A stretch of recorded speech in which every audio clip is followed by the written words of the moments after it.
오늘도 하나님 주시는 귀한 은혜와 평안이 여러분 안에 가득하고 넘치시기를 바랍니다. 오늘은요, 요한계시록 15장 5절부터 8절까지 있는 말씀을 통해서 증거 장막 성전이라는 제목으로 말씀을 드리도록 하겠습니다. 증거 장막 성전이라고 하는 이 이야기를요, 최근에 우리 한국 사회에서 많이 듣고 있죠. 이단 신천지가 신천지 예수교 증거 장막 성전 이렇게 해서 이름을 붙여놔 가지고 성경에 있는 가장 귀하고 좋은 두 가지 이름을 자기들의 어떤 그런 교단의 이름으로 이렇게 붙여놨잖아요. 신천지 새하늘과 새 땅인데 계시록 21장에 나오는 천국에 대한 그러한 얘기인데 그거 갖다 딱 붙여가지고 또 증거 장막 성전을 딱 붙여가지고 그렇게 해가지고는요, 우리 참 보통 정통 기독교인들이 그 말씀을 들을 때 약간 이상한 느낌을 가질 수 있도록 그렇게 만들어 놨거든요. 그래서 이 증거장막 성전이라는 것이 뭔지에 대해서 제가 성경적으로 바르게 말씀을 드리도록 하겠습니다. 그러기 전에요, 먼저 신천지에서 말하고 있는 증거장막 성전이라는 것이 뭐냐 그거예요. 이 증거장막 성전이라고 하는 것은 어디서부터 그들이 생겨났냐면, 예전에 1960년대, 50년대 후반 60년대에 저기 과천 그 근처에 뭐가 있었느냐 그러면 호생기도원이라는 것이 있었거든요. 김정규라고 하는 그러한 사람이 어떤 그런 신유의 은사를 체험을 했습니다. 몸이 아파가지고 참 오랫동안 고생을 하다가 한 39살쯤 되었을 때요, 그저 하나님 앞에 기도하고 그렇게 하다가 자기 안에 있는 그런 질병이 치유받는 그런 은사를 체험을 했어요. 그래서 이제 호생기도원이라고 하는 것을 만들어 놓고 그렇게 했는데, 그때 장막성전의 교주였던 이 유재열 씨가 그 아버지 유인구 씨하고 그 주변에 있는 사람들과 함께 그 호생기도원을 들어가게 되었던 거예요. 그래서 거기에서 신앙생활을 하다가 그 김정규 씨가 성적으로 타락하고 잘못된 모습을 보이는 것을 보면서 그들이 집단적으로 이렇게 이탈을 해가지고 그래가지고 그들이 청계산이라는 데를 들어갔거든요. 이 청계산이라는 것을 들어가가지고 거기에서 한 100일 정도 뭐 성경에 대한 어떤 그런 연구를 했다고 그러지요. 그래서 그들이 그때 만드는 것이 뭡니까? 그것이 짝풀이, 비유풀이라고 하는 것을 만들어내게 된 것이죠. 그러고 나서 김정규 씨를 쫓아내고요, 그런 다음에 자기들끼리 세를 규합을 해가지고 청계산 막계리라고 하는 곳으로 들어가서 그때 만든 것이 그것이 장막성전이라고 하는 것이거든요. 이 장막성전은 처음에 그 유재열 씨의 아버지였던 유인구 씨가 임마누엘 왕이라고 하는 그런 영명, 자기들끼리 지은 이름이죠. 그런 이름을 가지고 있었고요. 또 거기에 뭐 일곱 천사 그래가지고 뭐 그 유재열 씨는 뭐 삼손 뭐 이런 식으로 해가지고 자기들끼리 이름 지어놓고 뭐 일곱 천사네 뭐네 하면서 그렇게 했습니다. 그러다 유인구 씨가요, 하도 이제 정신병적인 어떤 그러한 것들이 있고 그래가지고 막 어떤 엉터리 같은 그러한 짓을 하니까 그 아들을 중심으로 해서, 유재열 씨를 중심으로 해서 거기에 있는 사람들 가운데 이제 세를 규합을 하고 그러면서 그 아버지 유인구를 쫓아낸 거예요. 그러는 유재열이가 그때부터 이제 어린종이라고 이렇게 인정을 받으면서 그러면서 그 세력을 장악하기를 시작한 것이거든요. 그 세력을 장악을 하면서 그들이 무슨 짓을 했냐 그러면 66년도 3월 달에 그들이 장막성전이라는 것을 만들었는데, 그 장막성전을 만들어 놓고 이 1261, 3년 반 후에는 세계대전이 일어나 가지고 온 세상이 멸망을 하게 될 것이고, 그때가 이제 그들의 계산으로 보면은 1969년 그게 11월 1일이거든요. 그때는 이제 예수님의 재림과 함께 모든 세상의 어떤 그런 환란의 때가 다 끝나고 그들이 전체 이 세상을 분할 통치할 수 있는 왕노릇을 하게 된다라고 하는 그런 황당한 교리를 만들어 가지고 그 지역에 있는 사람들을 많이 미혹을 하고 그렇게 했습니다. 그런데요, 참 놀라운 것은 뭐냐면 사람들이요 거기에 많이 속아서 넘어가게 된 거예요. 누구한테 있던 사람들이 주로 넘어왔느냐 그러면 박태선 씨가 전두관이라는 것을 만들어 가지고 생수를 막 팔아먹고 그랬잖아요. 여러분이 생수 파는 어떤 그러한 것들은 그 뒤에 또 누구한테 그것이 넘어갔습니까? 많은 곳에서 그런 일들을 했는데, 예전에 뭐 할렐루야 기도원 뭐 김기화 씨라고 하는 그러한 사람도 거기 보면은 막 무슨 생수 어찌고 그러면서 그렇게 팔아먹었고요. 또 하여튼 여러 사람들이 뭐 그런 생수교리 가지고 그렇게 했던 것이 처음 거기에 연원이 됐던 거거든요. 근데 거기에 있던 많은 사람들이 그리 넘어오면서 정계산 막길리 쪽에요, 거의 800가구 되는 그러한 집들이 만들어지고 한 뭐 2,000명 이상 되는 그러한 사람들이 집단 생활을 하게 됐던 거예요. 그래서 제가 전에도 한번 말씀드렸지만 말세 피난처 얘기하는 그러한 사람들은 거의 대부분 다 이단이에요. 말세 피난처가 어디가 있습니까, 여러분? 말세의 피난처는 예수 그리스도 안에 있는 것이 말세의 피난처지. 어떤 특별한 장소를 지정해 놓고 거기에 특정한 어떤 시간을 정해 놓고 시한부 종말론을 얘기하는 것은, 그것은 다 가짜고 이단이고 사입이다. 이것은 분명한 사실입니다, 여러분들. 거기는 절대로 넘어가지 않게 되시기를 바랍니다. 그런데 이제 그렇게 하다 보니까 1969년 11월 1일이 됐는데 오기는 뭐가 옵니까? 무슨 전쟁이 터지고 무슨 일이 있고 뭐 이 무엇이 있어요?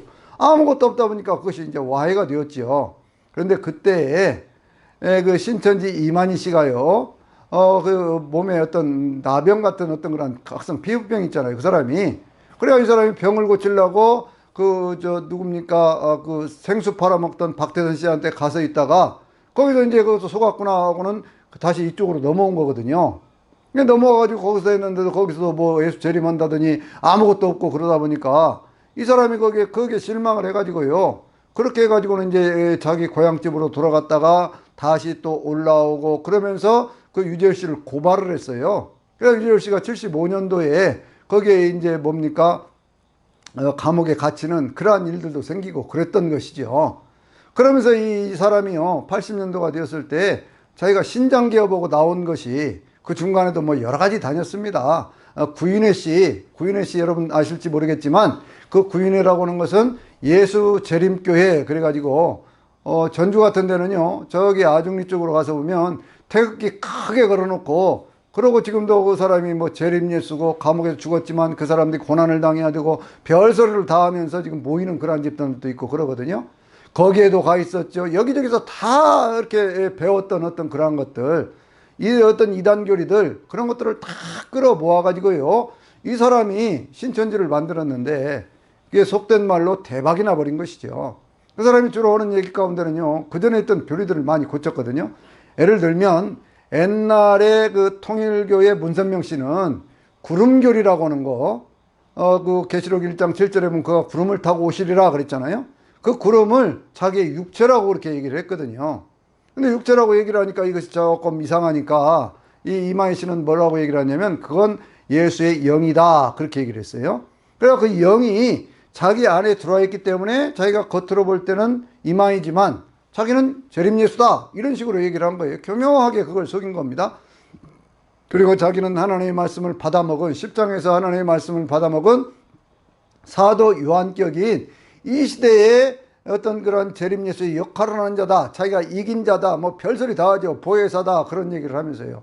그러면서 이 사람이 시한부 종말론에 대한 얘기를 하다 보니까 이것이 문제가 있다고 하는 것을 보고 그걸 고친 것이 뭐냐, 14만 4천의 어떤 그 숫자를 채우는 조건부 종말론으로 바꾼 거거든요.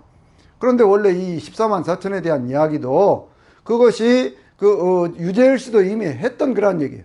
거기 그러니까 정해진 날짜까지 14만 4천 안에 들어와야, 거기 와야 모든 것들로부터 구원받을 수 있다라고 하는 것을 얘기를 했거든요. 그러니까 이 사람은요, 그것이 불발이 된 걸, 그런 걸 보면서 14만 4천이라는 숫자를 얘기를 하고, 그러면서 그것을 다시 그 계시록 그 20장에 가서 보면요, 거기에 이제 천년왕국에 대한 것이 말씀이 있잖아요. 하나님의 말씀과 예수를 증언함으로 인하여 목배임을 당한 자들의 영혼과 또 짐승과 우상에 경배하지 아니하고 그 오른손과 이마에 표를 받지 않은 자들이 살아서, 그런 말씀이 있는데 그것을 이걸 결합을 시킨 거예요. 어떻게 결합을 시켰느냐, 봐라, 목배임을 당한 자들의 영혼이라고 했지 않느냐. 그리고 이 땅에서 짐승과 우상에 경배하지 않은 자들이 이 땅에 있는 자들 아니냐. 그러니까 이 영을 자기들이 받으면 그때부터 이만희가 죽지 않는 것처럼 당신들도 죽지 않는 영생 불사체가 된다. 그런 육체 영생 불사기를 만들어낸 거예요. 14만 4천 안에 들어와야 된다는 것이고, 자기들이 있는 어떤 정계산의 어떤 그러한 그 신천지가 바로 그것이 말세의 피난처다 그렇게 얘기를 하면서 사람들을 미혹한 것이죠. 그러면서 거기에 뭐라고 또 얘기를 했습니까? 그러면서 자기들의 교적부가 무슨 생명책이고 그 이름을 지울 수 있는 권한이 뭐 이만희 씨한테 있고 막 그렇게 하면서 온 한국 사회에 있는 모든 이단들을 그냥 빨아들이고 교회 추수꾼이라고 보내가지고 교회가 그것은 바치고 교회 안에 알곡이 있는데 그런 알곡들을 추수하기 위해서 추수꾼을 보내야 된다고 모략전도라고 얘기를 하고 거짓말을 하고 그렇게 해서 다 끌고 가는 그런 일들을 그때도 하고 지금도 하고 있는 거 아니겠어요? 그러니까 여러분들 이런 어떤 그런 잘못된 그런 교리에 빠지면요 사람들이 굉장히 어려운 일들을 겪게 돼 있어요.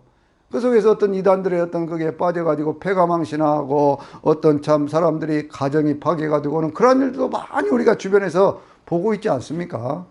그래서 어떤 신천지 예수교 증거장막 성전이라고 얘기를 할 때 거기에 성경에 있는 바로 이 본문에 있는 말씀하고 신천지라는 말씀하고 가운데 또 예수교라는 얘기는 왜 붙였는가 모르겠어요. 그렇게 해가지고는 어떤 교묘하게 사람들을 속이는 그런 이단들에게 절대로 넘어가지 않게 되시기를 바랍니다. 우리 한국 사회가 너무나 이단들이 많아요. 무슨 하나님의 교회라는 데도 있죠. 하나님 어머니를 찾고 있잖아요. 그 사람들은요. 또 구원파라고 하는 사람들은 한번 구원받으면 뭐 영원히 구원을 받았으니 구원받은 날짜를 알아야 된다고 또 얘기를 하는 그런 사람들도 있고요. 하여튼 별별 사람들이 많습니다. JMS라고 하는 통일교에서 또 나와가지고 30단계 교리 만들어가지고 그걸로 이렇게 사람들을 미혹하는 그런 것들도 있고요. 사방천지가 이단들이에요. 사방천지가.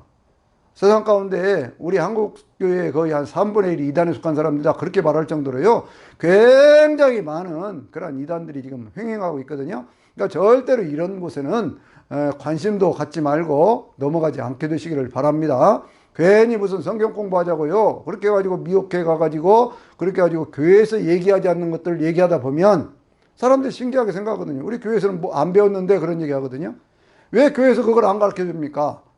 잘못된 것이고 틀린 것이니까 안 가르쳐 주는 거예요. 목사님들이 그걸 몰라서 그러겠어요? 알지만 그러나 그런 것들은 잘못된 해석이기 때문에 그걸 가르쳐 주지 않는 것이거든요. 비유풀이라고 하는 것, 짝풀이라고 하는 것이 왜 그것이 가능하게 되었느냐 그러면요. 옛날에 우리가 가지고 있던 성경에 그때는 뭐 주석도 없고 뭐 아무것도 없었잖아요. 그냥 관주 성경만 있었지 않습니까? 관주라는 게 뭐예요? 구슬을 꿰었다 그런 얘기예요. 그래가지고 거기에 보면 전부 그 밑에 그냥 뭐 기역, 니은, 디귿 해가지고 거기에 관련된 성구들이 쫙 써 있지 않습니까? 그러니까 관련된 성구들을 여기 가서 찾아보고 저기 가서 찾아보면 같은 단어를 연결시켜서 해석할 수 있는 여지는 있는 거거든요.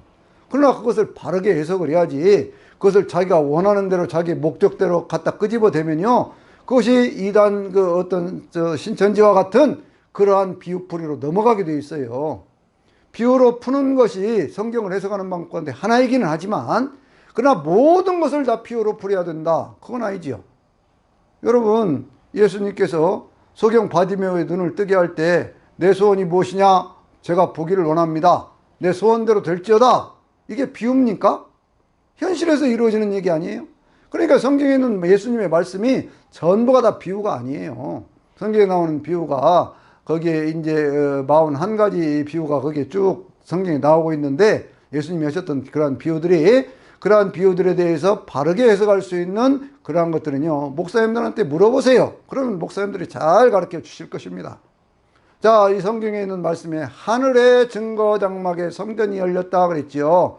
이 하늘이라고 하는 것이 어디예요? 바로 계속 성경이 말씀하고 있지 않습니까? 15장에서 하늘에서 크고 놀라운 이적이 보였다. 15장 1절에 그렇게 말씀하고 있잖아요. 그러니까 이 하늘이라고는 하나님이 계신 그 하늘이에요. 거기에서 하나님을 찬양하는, 유리바닷가에서 하나님을 찬양하는 그러한 모습들도 우리가 봤지요. 그리고 오늘 성경에 보니까 하늘에 증거장막 성전인데 여기에요 여러 가지 의미가 있습니다. 증거를 가진 장막 성전 이렇게 해석을 하면 되는 거예요. 어떤 증거냐? 하나님은 살아계신다고는 그러한 증거, 예수님이 하나님이시라는 그러한 증거, 천국이 있다고는 그러한 증거, 바로 그런 것들을 보여주는 거예요. 장막이라고 하는 그러한 말은 뭡니까? 하나님이 우리와 함께 하신다고 하는 것을 성경이 표현을 할 때 장막으로 표현을 하거든요. 그것은 이스라엘 백성들에게 하나님께 출애굽을 시킨 다음에 광야에서 성막을 짓게 하셨을 때 그 성막의 다른 이름이 장막이기도 하고 회막이기도 한데 거기에서 하나님께서는요 바로 그 25장 출애굽기 25장 그 12절인가요? 거기 있는 말씀을 보면 거기에 하나님께서 모세에게 내가 너와 거기서 만나겠다. 지성소에서 거기서 만나겠다 그렇게 말씀을 하셨고 또 거기에 있는 백성들은 회막문에서 만나 주시겠다. 그렇게 말씀을 하셨거든요. 그러니까 회막이라고 하는 것은 하나님과 인간이 만나는 예배 장소를 말씀하고 있는 거예요. 오늘날로 얘기를 하면 어디겠습니까? 그것이 바로 교회죠. 교회들에 모여서 우리는 하나님 앞에 경배하는 것 아니겠습니까?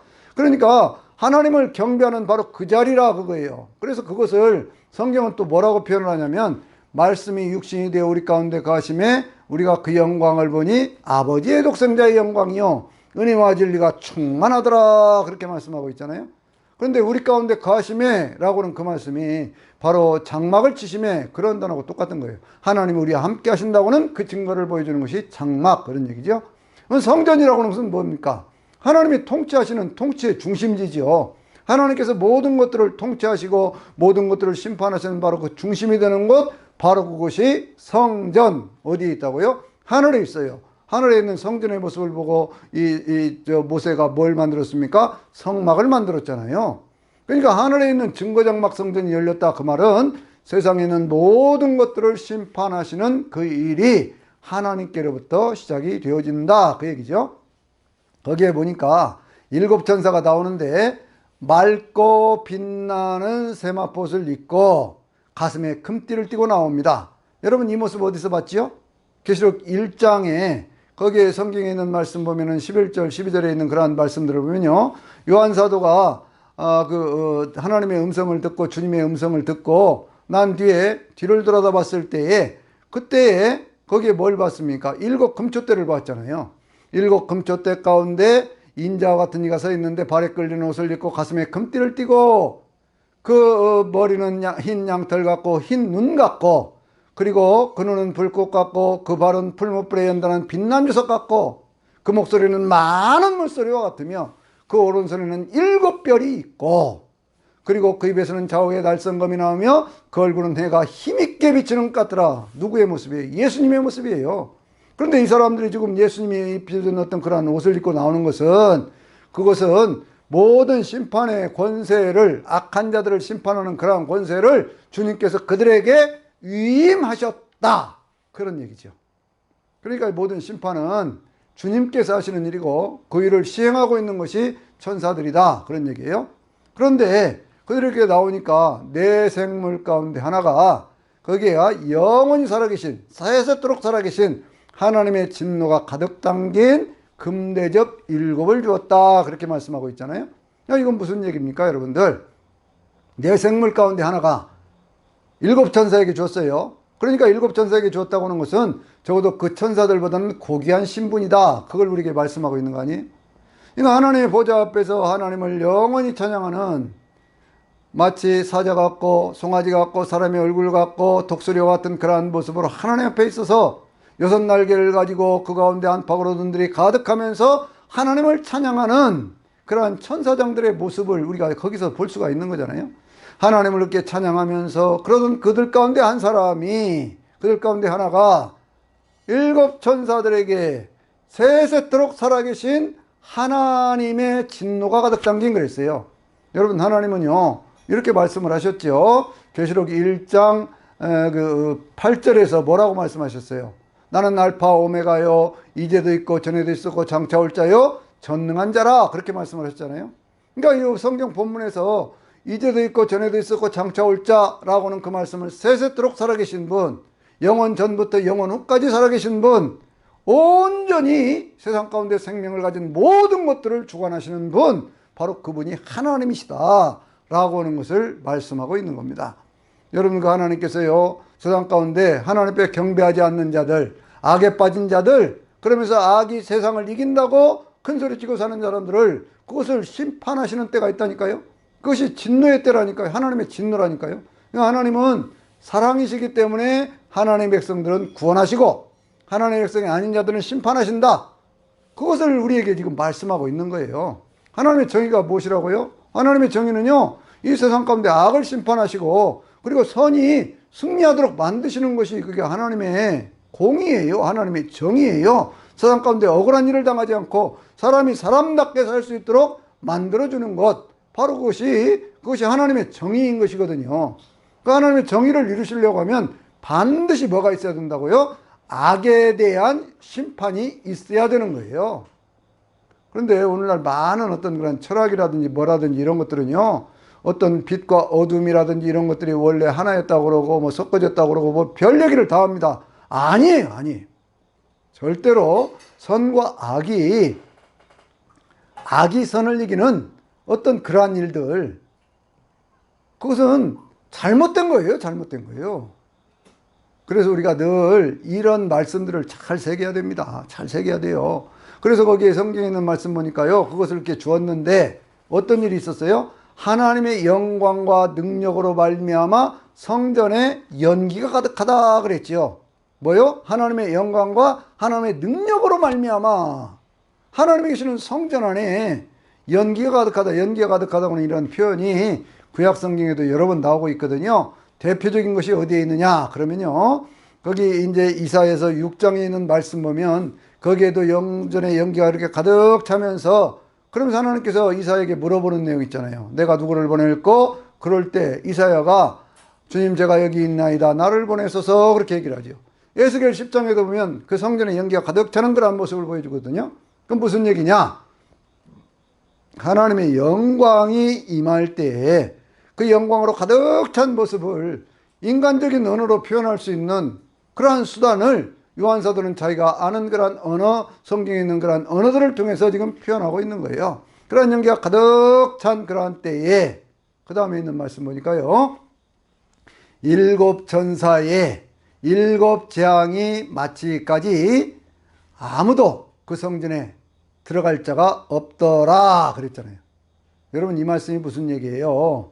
이것은요, 마지막 때가 되어서 악한 자들 심판할 때가 되면 더 이상의 구원의 기회는 없다 그거예요. 여러분이 대접이라고 얘기를 하고 있지만, 금대접이라고 얘기를 하고 있지만, 이 대접이라는 것이 뭐같이 생기냐면요, 호리병같이 생긴 거예요. 그래서 이제 킹제임스 같은 그런 성경은 어떻게 번역을 했냐면, 그것이 금병 이렇게 있거든요. 그러니까 병같이 생겼다는 거죠. 그래서 그것을 이렇게 쭉 부으면 그것이 한꺼번에 집중해서 쏟아지는 그러한 모습으로 지금 설명을 하는 거거든요.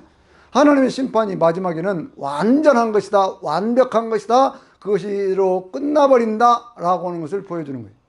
그래서 오늘 우리가 이러한 말씀들을 보면서 다짐해야 될 것이 하나 있습니다. 그것은 뭐냐면, 오늘 우리에게 기회가 있을 때 내가 하나님 앞에 회개해야 될 것 있으면 회개하고 하나님의 자녀로 살아야 된다는 그러한 믿음과 다짐을 다시 해야 되는 것이고, 세상 가운데 사탄이 계속해서 우리를 미혹해 올 때요, 그 미혹하는데 넘어가지 않고 하나님의 말씀을 붙잡고 승리하고 이겨야 된다는 거예요.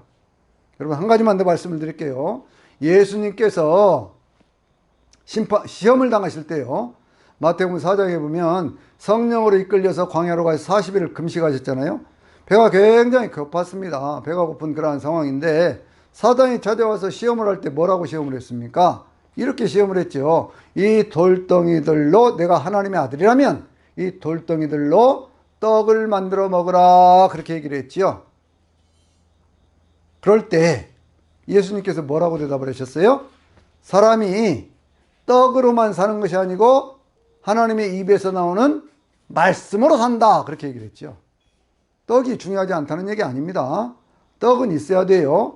그러나 사람이 사람답게 살려면 거기는 뭐가 있어야 된다는 거예요? 하나님의 말씀이 있어야 된다는 거예요. 자, 이런 관점에 세상을 바라보세요.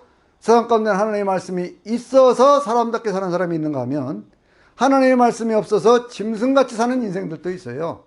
그래서 저나 여러분은 늘 하나님의 말씀을, 그 말씀을 읽고 듣고 지키면서 복 있는 인생을 살아야 됩니다. 계시록 1장 3절에 뭐라고 했습니까? 이 예언의 말씀을 읽고 듣고 그 가운데 기록한 것을 지키는 자들이 복이 있나니 때가 가까움이라, 그렇게 말씀을 하고 있잖아요. 그러니까 우리가 살아가는 이 세상의 모든 것들을 이 계시록에 있는 말씀들을 통해서요, 그것을 쭉 비추어 보면 세상이 돌아가는 기본 그 어떤 그런 원리라든지 세상이 왜 이렇게 악한지 그런 것들이 다 보여지게 돼 있어요. 시편에도 있는 말씀처럼 어떤 사람이 세상 가운데 살면서 악한 자들이 너무나 그렇게 잘 되는 그런 모습을 보면 시험이 들었잖아요. 근데 하나님의 성전에 들어가면서 그 시험이 풀어졌습니다. 그것은 뭐냐면, 악한 자들이 마치 그냥 여름날에 풀같이 이렇게 확 무성하게 피어났다가 그것이 어느 아침에 한꺼번에 없어지는 그러한 모습을 보면서 악인의 말로를 깨닫고 거기에서 시험에서부터 벗어났다. 그렇게 말씀을 하고 있잖아요. 그러니까 우리가 이 하나님의 심판에 대한 얘기를 왜 하는지를 우리가 알아야 돼요. 이 하나님의 심판이 준비가 되면서 이제 그 16장에 가서 보면 7대 집의 심판이 있고, 17장에 보면 음녀에 대한 심판이 있고, 18장에 보면 바벨론에 대한 심판이 있고 그러거든요. 그래서 이런 말씀들을 우리가 보면서 오늘 우리의 인생이 예수 그리스도 안에서 하나님의 말씀과 함께 성령님과 함께 동행하면서 늘 세상을 하나님의 자녀로서 승리하는 이긴 자로서 하나님의 보좌 앞에서 찬양하는 그러한 저와 여러분이 될 수 있게 되시기를 주의 이름으로 축원합니다. 아멘.